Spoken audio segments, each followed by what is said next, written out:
So actually, how about you guys try some? Curious what you think. Here you go. Good morning, guys. It is so beautiful out here today.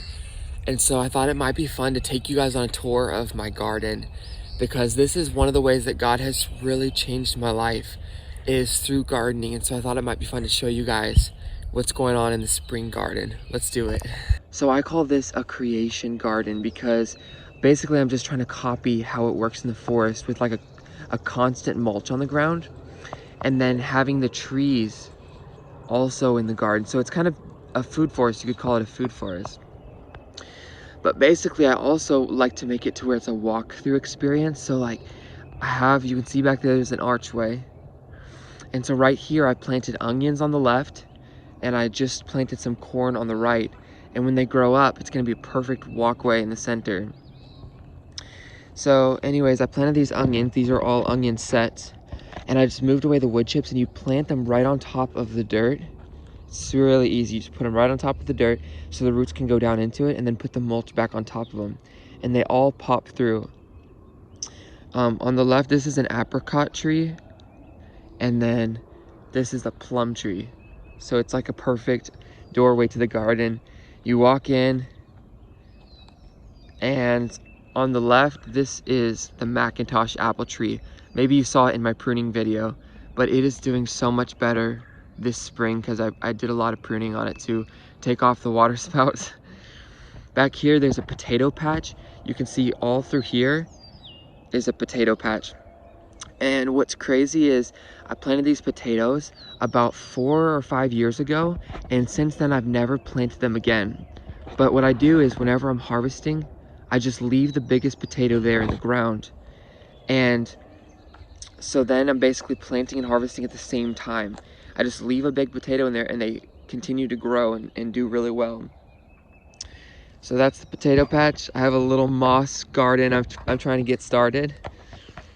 And then another thing I love to do to copy the design in creation is plant vegetables underneath the fruit trees.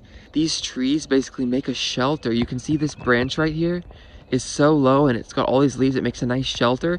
And so I grow potatoes down underneath here.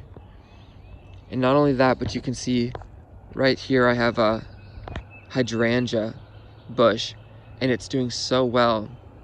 But yeah, that's the Macintosh tree.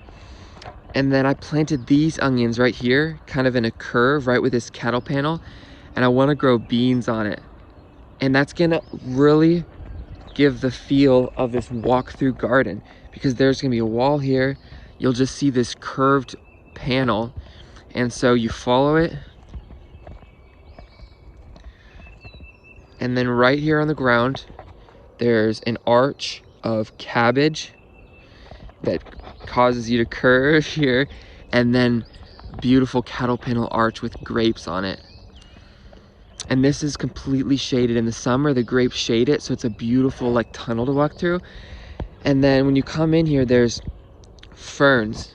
These ferns grow at the base of the cattle panel.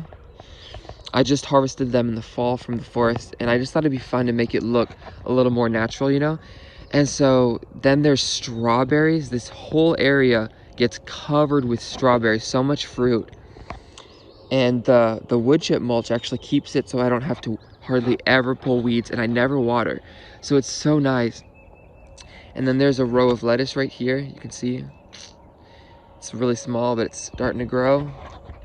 So that's the Macintosh tree. Potatoes, strawberries. And then as you keep going down our walk-through experience, there's some blueberry bushes that are doing really well.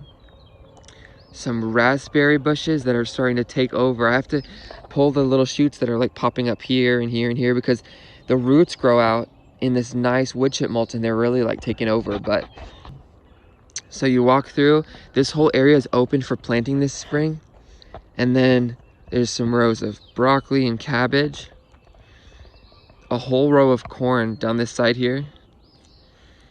And then I just planted this mulberry tree, so I'm really excited about that. And then you can see down there I have more raspberries here and here that are starting to grow. And then 2 nice apple trees that are flowering out. Let me see if I can show you these flowers. They're so beautiful.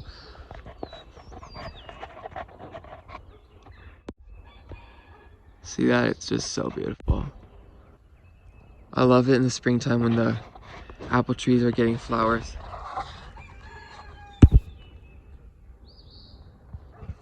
So that's the Mutsu apple tree. That was in the pruning video. You saw that. And then I have onions in this raised bed and spinach. The spinach is ready to eat. So actually, how about you guys try some? Curious what you think. Here you go. How was it? Was it good? I think it is. So hopefully you enjoyed that. And then here's some more strawberries. This row of onions. Some more blueberry bushes. And right here, look at this guy. This is a wild blueberry bush. I actually found it in the forest, so it'll get the little tiny blueberries. So I'm really excited about that. It's like a free blueberry bush. So yeah. Anyways, this is a golden delicious apple tree. It's just growing so well.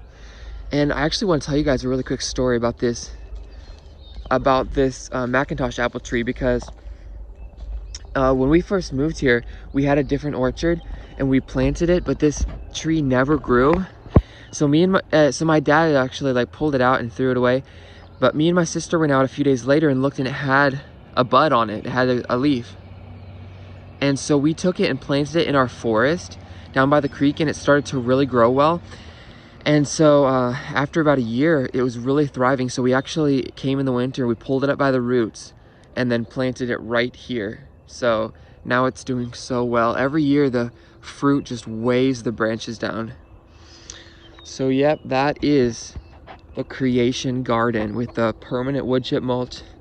It's a food forest. You can walk through it. It's just so beautiful. And really right now is just the spring, but in the summertime, it'll be so beautiful when it's filled with growth. It's just gonna be awesome. So hope you enjoyed that.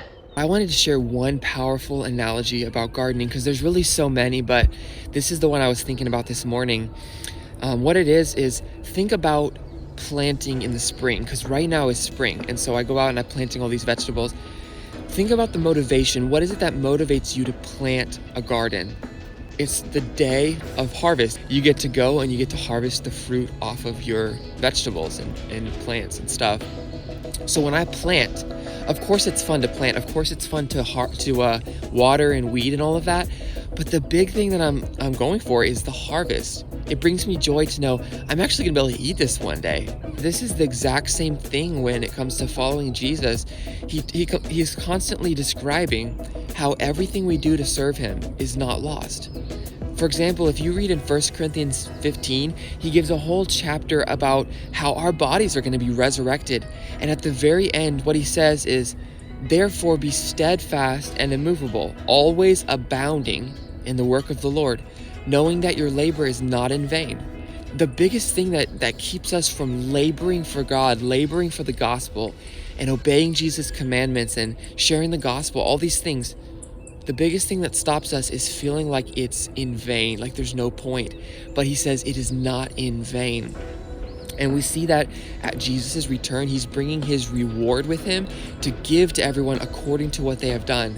So if you just picture every time you love Jesus, every time you serve him, every time you obey his commandments, that you're planting a vegetable.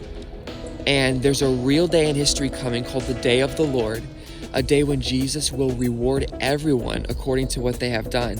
And so as a follower of Jesus who have had all of our wicked deeds forgiven, now we have the joy of reward. When he returns, he's going to reward us for the ways we served him.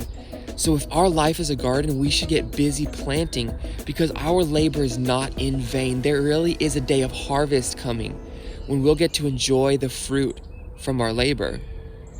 And in James, he says, look at the farmer. See how he waits patiently for the fruit to get ripe? And he goes like, you also establish your heart, for the Lord's coming is near. And so we need to be like those people who have perseverance, who have patience, that look towards the day of harvest and plant lots of fruit because of it. So guys, Let's bear much fruit for Jesus, living for that harvest day. It will all be worth it.